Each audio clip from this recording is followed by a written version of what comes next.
श्री राम कथा ताड़का वध भाग।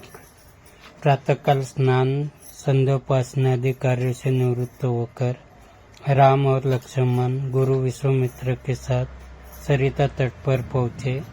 एक वनवासी मुनि ने विश्वामित्र के साथ दो सुकुमार बालकों को देखा तथा उनका परिचय प्राप्त कर वह एक छोटी सी सुंदर नौका ले आए और विश्वामित्र से बोले, हे मुनिराज, आप इन राजकुमारों के साथ इस नौका पर बैठकर सरिता पार कर लीजिए।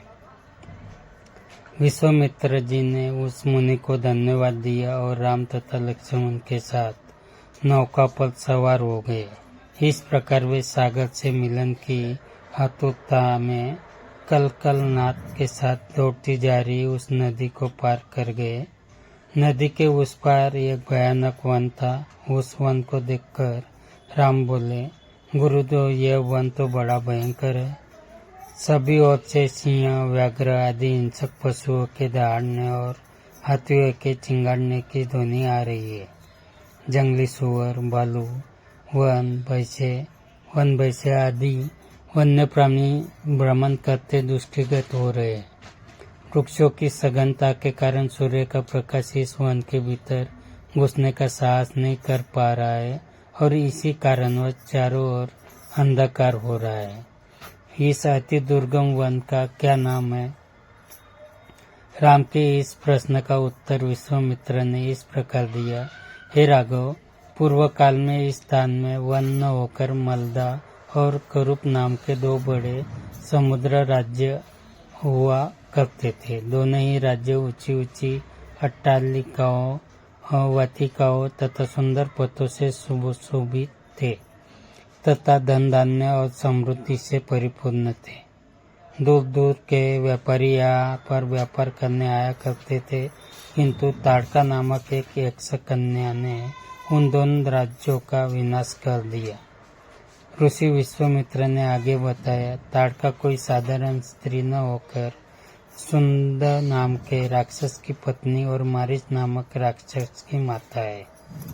उसके शरीर में 1000 हाथियों के बराबर बल है और वह अत्यंत पराक्रमी और शक्तिशाली है।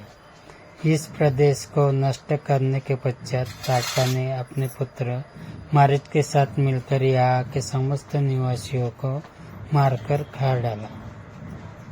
अब उनके भय से यहाँ 2-2 कोस दूर तक किसी मनुष्य की परछाई भी दिखाई नहीं देती।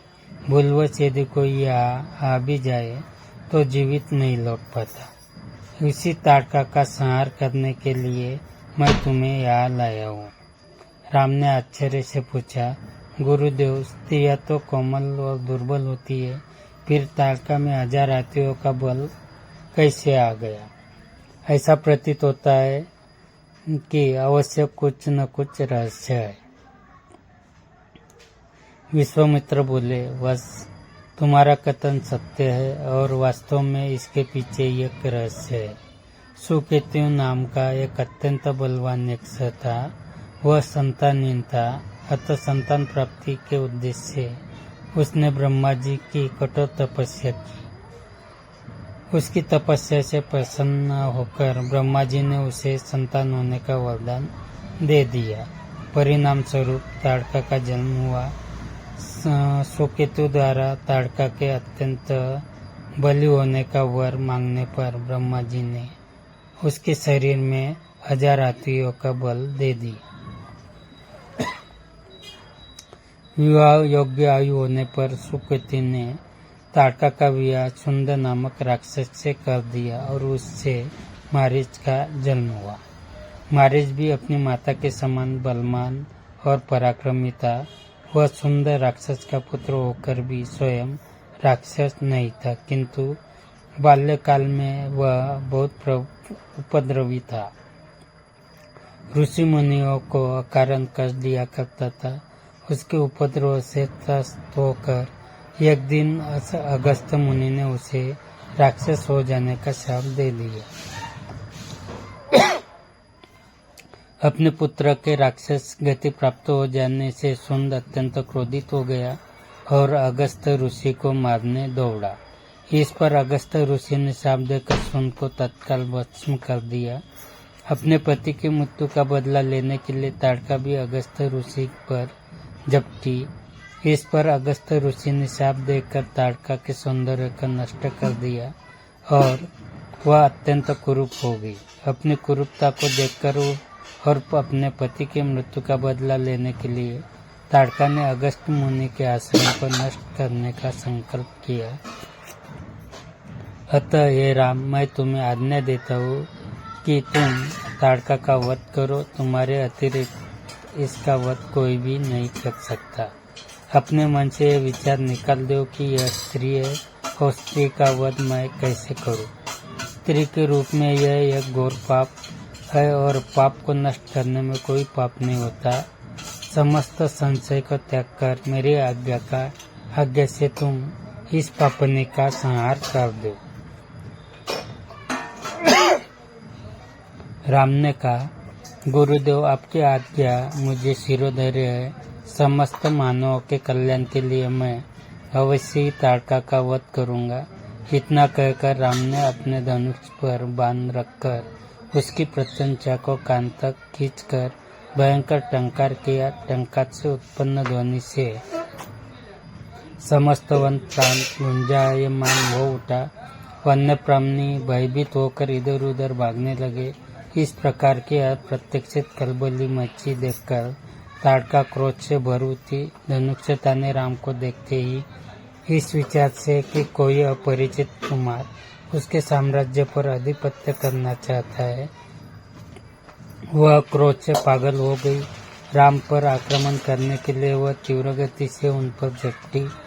ताड़का को अपनी ओर आते देखकर राम ने लक्ष्मण से कहा, हे सौमित्र, ताड़ के वृक्ष जैसी विशाल और विकराल मुख वाली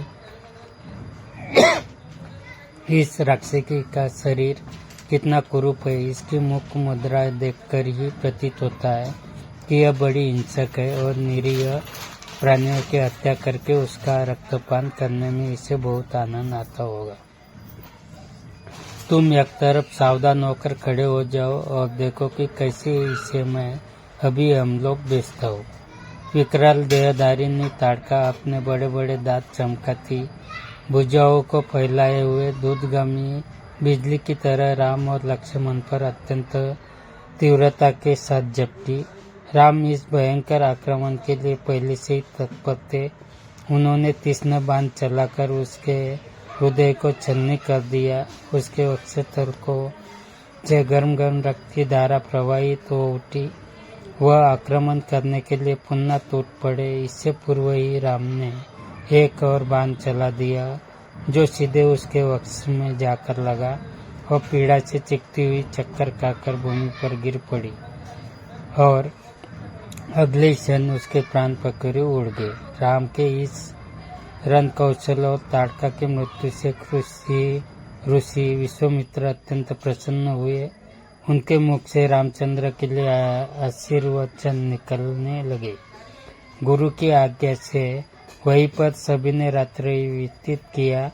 प्रातःकाल उन्होंने देखा कि ताड़का के आतंक से मुक्ति पा जाने के कारण उस वन की भयंकरता और विकरालता समाप्त हो चुकी है। कुछ समय तक उस वन की शोभा निहारने के उपरांत स्नान पूजन से निवृत्त होकर वे महर्षि विश्वामित्र के